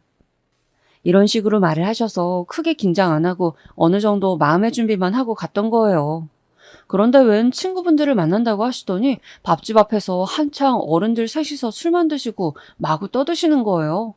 저는 그 앞에서 너무 뻘쭘해서 그냥 핸드폰만 만지작거렸고요. 그런 와중에 마침 진짜 도둑이 제발 저린다고? 아니 도둑이랄 건 없지만 정말 오랜만에 전화 한 통이 걸려온 거 있죠? 저에게 여친을 소개시켜준 그 입만 번지르르한 형 말이에요. 아, 네, 형 무슨 일 있으세요? 그러자 형은 약간 머쓱해하며 말하더군요. 아니, 무슨 일 있는 건 아니야. 저기 내가 재영이한테 얘기를 들었어. 그 뭐야, 미영 씨 결혼했었다는 얘기를 내가 깜빡하고 안 했었나 보더라고. 좀 민망하기도 하고 미안하고 그 뒤로 어찌 되었는지 통 근황을 모르니까 말이야. 그래서 이렇게 연락이 늦어진 거야. 별거 아니라니 다행이긴 한데 저는 그냥 이렇게 끌려와서 꿔다 놓은 보릿자루 마냥 앉아있는 게 너무 이상하고 엉성하게 느껴졌어요. 형, 근데 제가 진짜 몰라서 묻는 건데요. 형도 결혼했으니까 장인어른이 계실 거고, 그리고 뭐 연애할 때 여친 부모님들 만나보셨을 거 아니에요? 왜? 그 무렵부터 한숨이 팍팍 나면서 하소연을 하게 되더라고요. 저 지금 휴일인데 이렇게 끌려와 있어요. 결혼도 아직 안 했는데 그냥 저도 잘 지내보고 싶어서 아버님이랑 1대1로 온 거예요. 근데 계속 술만 드시고 저는 무슨 대리기사도 아니고 첫 만남 때도 그랬지만 내내 인상이 안 좋아요. 그러자 형은 그런 얘기는 몰랐었으니 약간은 심각하단 투로 말을 하더군요. 나도 장인어른이나 장모님을 뵙긴 하지만 그렇게 자주 뵈지는 않아.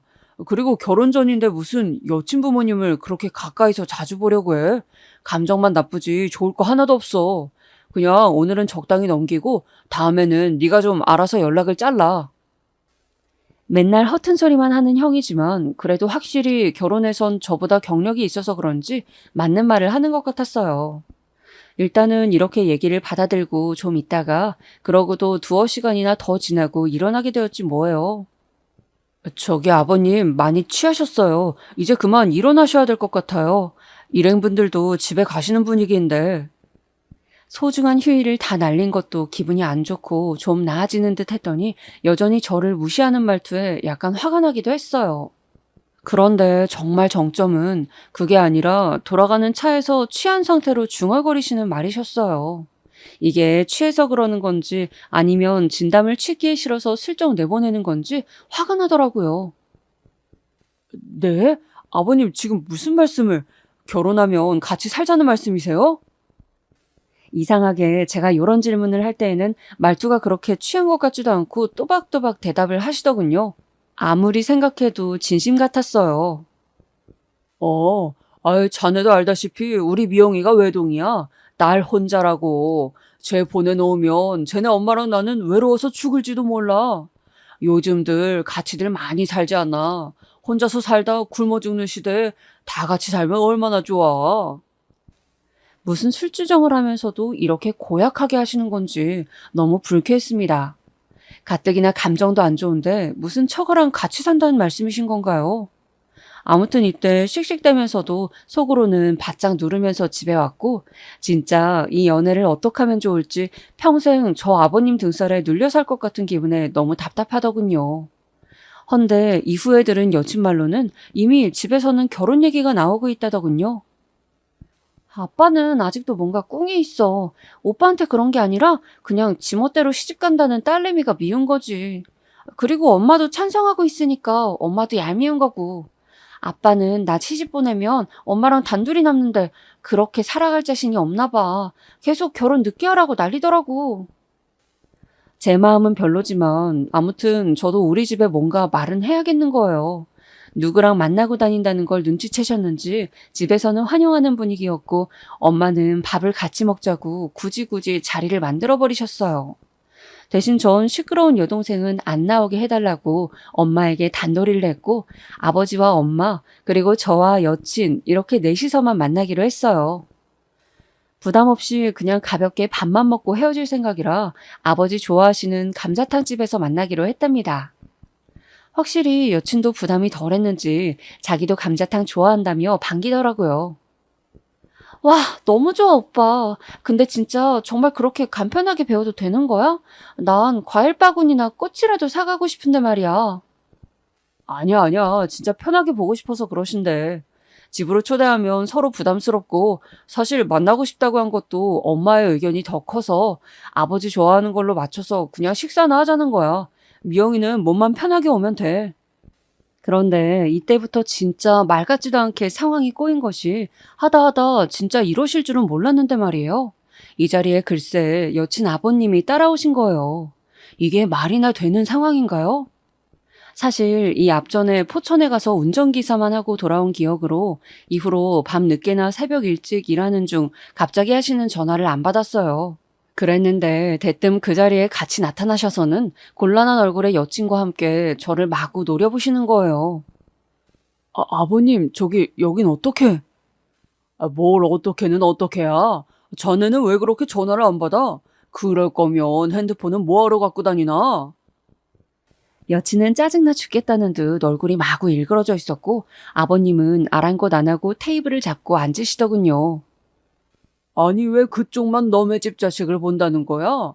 그러면 우리도 같이 봐야지. 이럴 거면 상견례를 하던가. 그것도 자리는 또 이게 뭐야? 첫 만남에 웬 감자탕이냐고. 나원 참 기가 막혀서. 이렇게 연신 툴툴거리면서 의자가 뒤로 넘어가도록 아주 세게 걸터앉으시더군요. 여친은 저에게 몰래 카톡 문자로 이게 왜 이렇게 된 건지 설명을 하더군요.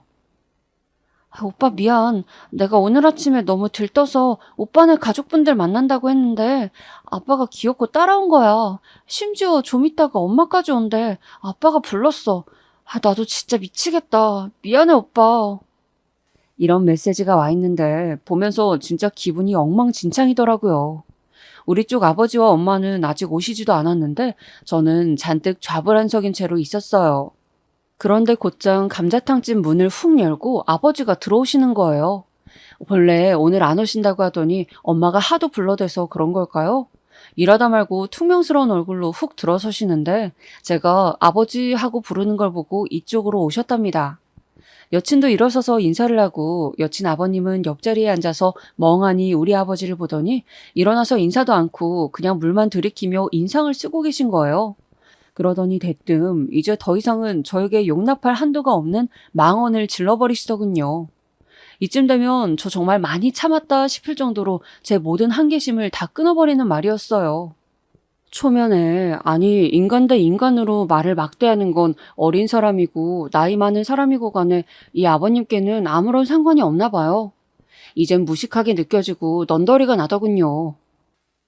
아이고 땀 냄새. 뭔 놈의 땀내가 이렇게 쿠리쿠리하대. 저기 이봐요. 테이블 좀 떨어뜨려줘요. 냄새 나서 이거 원 먹다가 구역질 나겠네 원. 여친 아버님은 대놓고 우리 아버지한테 땀 냄새가 난다며 손짓을 해가면서 무슨 물건을 떨구듯 저리 가라고 하시는 거예요. 저 양반이 술도 안 드시고 진짜 제대로 미치신 건가? 계속 받아주고 했더니 이제 우리 아버지까지 무시하는 건가 싶어 때 아닌 효심으로 화가 불같이 일어나더라고요. 여친은 놀래서 저를 저지시키려고 했지만 저는 감당이 안 됐습니다. 미영아, 나 진짜 좀 그렇다. 너는 아버님이랑 식사해. 나는 여기 더 못 있겠다. 여친은 이제 곧 엄마도 오신다며 사정사정하고 제 팔을 잡았지만 의자를 훅 밀고 일어나려는데 때마침 여친을 부르는 어머니 목소리가 들리는 거예요. 미영아, 나왔어. 솔직히 저는 여친 어머님을 실제로 본 적이 없기에 그날이 첫 만남이었고 진짜 의도치 않게 상견례처럼 되어버리긴 했어요. 아무튼 그러나 저러나 오죽 분노가 치밀고 혼란스러웠던 저는 그냥 그런가 보다 했어요. 그리고 목례만 하고 일어서서 멀뚱히 어색하게 서 계신 아버지를 불렀습니다. 아버지, 저기 엄마 아직 안 왔죠?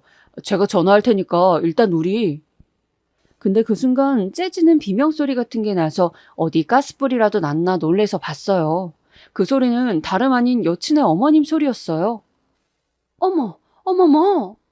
하지만 식탁 위에는 아무 일도 일어나지 않았는데 깨지거나 불난 거 하나 없이 멀쩡한데 이제 막 와서 앉으려던 여친 어머님이 왜 저렇게 소란인지 모르겠더라고요.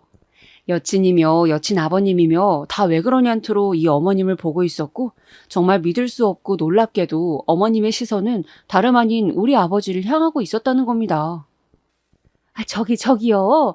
그게 언제야. 아이고, 그래. 저 말이에요. 예전에 신월동 살지 않으셨어요? 이런 생뚱맞은 소리를 하면서 막 손을 바르르 떠시는 거예요. 아버지는 멀뚱히 서서 한참 눈을 껌뻑거리면서 여친 어머님을 응시했고 그때쯤 또 우리 엄마는 들어오시는 바람에 분위기가 너무 어수선하고 정신없게 된 거예요. 가뜩이나 옆에 사람들은 밥을 먹고 감자탕을 여기저기 세팅해주는 분위기라 엄청 산만한 상태였거든요. 여친이 엄마까지 왜 이러냐며 거의 울기 직전인 얼굴로 붙잡는데 여친 어머님은 아랑곳 않고 계속 뭔 알 수 없는 얘기만 고래고래 지르시는 거예요. 저기 말이에요, 아저씨. 기억 안 나요? 예전에. 아이고, 세상에. 끝내는 이렇게 말을 하다 말고 혼자 왜 그러시는 건지 울음이 막 복받쳐 올라서는 주저앉아서 엉엉 우시는 게 아니겠어요? 생전 처음 뵌 여친 어머님과의 자리에서 상황이 일이 되니 더 시비도 못 걸고 있는 여친 아버님까지 그리고 갑자기 들어왔다가 이 모든 장면을 보고 눈이 토끼처럼 커져버린 우리 엄마까지 그냥 다 엉망진창 그 자체였답니다. 이쯤 계속 분위기가 이어졌다면 여친 어머님이 어딘가 심리적으로 문제가 있으신 게 아닌가 하고 정리가 되었을 거예요. 그리고 이 정신없는 소동을 적당선에서 마무리하고 가족들끼리는 헤어졌을 것이며 저와 여친은 이제 우리가 더 만나야 하나 아닌가를 두고 중요한 기점에 서게 되었을 것이고요. 실제로 이 사연을 쓰고 있는 지금 중요한 기점을 넘어선 상태이긴 합니다. 이미 뭔가 결정을 했으니 그 다음 단계로 나아갔다는 뜻일 텐데요. 원래 저 상황대로 끝이었다면 우리는 만남을 고민하다가 각자 시간을 가졌을지도 모르겠지만 전날 이후의 상황은 전혀 다르게 진전이 되었어요. 그리고 현재로서는 신혼집을 알아보고 있는 중이고요. 이유인즉슨 우리의 결혼은 일사천리로 진행되고 있고 여친 아버님을 제외한 양가 가족 모두 결혼을 적극 찬성했기 때문이에요. 세상에 이런 인연은 또 없다며 아주 손발이 짝짝 맞아들어가고 있고요. 다시 앞 상황으로 올라가서 이게 대체 무슨 소리인지 설명을 해보자면 여친 어머님이 저렇게 우리 아버지를 보고 소란을 떠신 건 어디 심적으로 문제가 있으셔서 혹은 사람을 착각해서 하여간 이런 문제들이 아니었어요. 제대로 우리 아버지와 연결된 연이 있어서 기억해내신 게 맞았고, 다만 아버지는 가물가물하다며 알아듣는데 한참 걸렸어요. 나중에 엄마가 외려 이렇게 기억을 끄집어내가지고 겨우 조각을 맞추게 되었는데, 아무리 생각해도 희한해요. 어떻게 이런 일이 다 있는 걸까요? 여친의 어머님은 쉬지도 않고 말을 엄청 빨리 흥분해서 하시더라고요. 옆에 있는 아버님을 마구 팔꿈치로 찔러가면서 말이에요. 어우, 정말 어떡해. 저기, 신월동 살 때, 그 제일연립 살 때, 참, 여보, 당신은 왜 기억을 못해요? 우리 언니 말이야. 언니 아파서 우리랑 같이 살 때, 언니 혼자 이 앞 공사하는 데 나갔다가 트럭에 치일 뻔했잖아. 그때 이 큰 형 보니까 내가 알겠어. 딱 맞다니까. 이 아저씨가 구해줬었다고. 그때 내가 막 고맙다고 돈도 드리고 찾아갔는데 받지도 않았어. 아이고, 어떻게 만나요? 어떻게 이렇게 보냐고요, 세상에. 이 말에 엄마도 얼추 기억하시면서 맞장구를 치시는데 너무 새삼스러운 거예요. 전 들어본 얘기가 아니거든요. 제가 태어나고 얼마 안 됐을 때 얘기라고 하고 우리 부모님은 그렇게 뚜렷하게 기억에 품고 사셨던 것도 아니었나 봐요. 엄마도 산만한 분위기 속에서 한참 얘기를 듣고 나서야 그제서 좀 반갑게 그것도 개슴츠레하게 기억을 꺼내시더군요. 아버지도 엄마 얘기 듣고 조금 생각나는 눈치였고요. 맞아. 저기 건너 어딘가 살던 분이죠? 거기가 제일연립이라고요? 아무튼 우리 집 양반이 그때 한창 우암건설 다니고 그 부근에서 일할 때였는데 우리도 거기 근처에 집 얻어줘서 살았어요. 그때 얘기했던 거 나도 기억은 나요. 내가 젖먹이 아들 업고 있다가 그러니까 이 녀석 안고 있다가 늦게 얘기를 들었거든요. 웬 아줌마가 트럭에 깔릴 뻔한 걸 구해줬다고 말이야. 우리 남편이 원래도 흉이 있었는데 하필이면 넘어지면서 그쪽에 더 크게 흉이 져버렸어. 상황을 종합해보니 여친 어머님의 언니분, 그러니까 이모님 말이에요. 지금은 돌아가시고 안 계시지만 장애를 안고 계신 분이라 이 어머님의 결혼 생활 초기 때 같이 살았다고 하더라고요. 이렇게 들으면 여친 아버님도 처가살이 한답시고 장애 있는 처제와 같이 살고 뭔가 쉽지는 않았을 것 같아요. 아무튼 마치 어린아이와 같았던 장애인 이모님은 낮에 어머님이 집을 비운 사이 혼자 나갔다가 공사판 쪽에서 트럭으로 인해 변을 당할 뻔했다네요.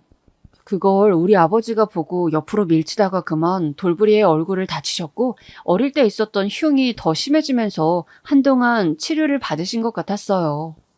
어린 저는 멋모르고 그렇게 움푹 패여있는 상처를 손으로 만지면서 여기만 스위치처럼 훅 들어갔다고 철없는 소리를 했었고요. 상처가 있다는 것만 기억나지 왜 상처가 났는지는 모르고 알았어도 아마 까먹었을 거예요. 워낙 어렸을 때였고 얼마 안 있다가 여동생도 태어나고 기억이 거의 없더라고요. 아버지는 어렴풋이 기억해내서 그저 허탈한 듯 웃으시는데 여친 어머님은 이내 눈물이 그렁그렁해져서 말씀을 하시더군요. 저도 잘 모르긴 하지만 뭔가 좀 먹먹했어요. 우리 언니 말이에요. 그렇게 살다가 몇 년 뒤에 하늘나라 갔어요. 언니가 가고 1년 뒤에 딱 1년 지나서 우리 미영이가 생긴 거예요. 참 하늘이란 이상해. 소중한 생명 데려가고 또 이렇게 생명을 주니까 말이야.